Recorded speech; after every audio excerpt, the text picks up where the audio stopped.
In 2 Corinthians chapter 5, especially the second half, Paul writes about the ministry of reconciliation. Reconciliation is what God has done in and through Christ to bring humanity and God back into right relationship. And Paul writes about if anyone is in Christ, there is a new creation. Everything old is passed away. Everything has become new.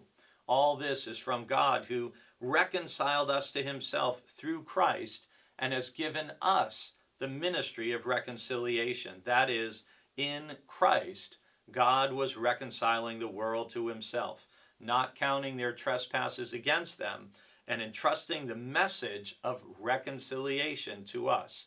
Which brings us to verse 20, our verse for the day.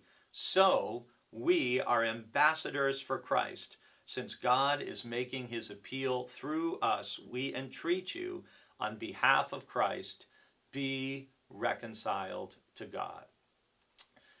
You are an ambassador for Christ. What is an ambassador? An ambassador is a man or a woman who has been vested or entrusted by an earthly government with authority to represent that government, usually to another country and its citizens.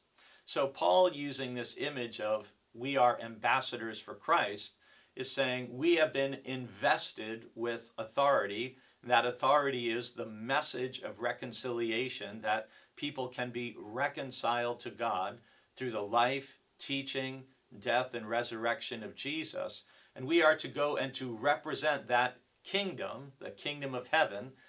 We are to represent that kingdom to all people, everywhere we go. And this is such an important thing to grasp, this twofold emphasis on what is our message? Reconciliation. We are trying to bring people back to God. We're trying to bring people back to one another and into right relationship, because everything we read about in the letters of Paul, this is all about building communities of faith centered on Jesus and empowered by the Spirit. And so, how do you do that? Well, it's just remembering that everywhere you go, you are an ambassador for the kingdom of heaven. And you're called to represent that kingdom as well as possible. No ambassador wants to go to another country and embarrass himself or bring dishonor on their sending nation by their behavior.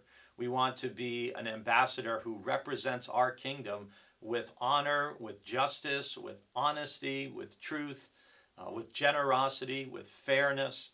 So I hope today you'll embrace your calling to be an ambassador for Christ, a representative of the kingdom of heaven, and know that you have good news to share with everyone you encounter.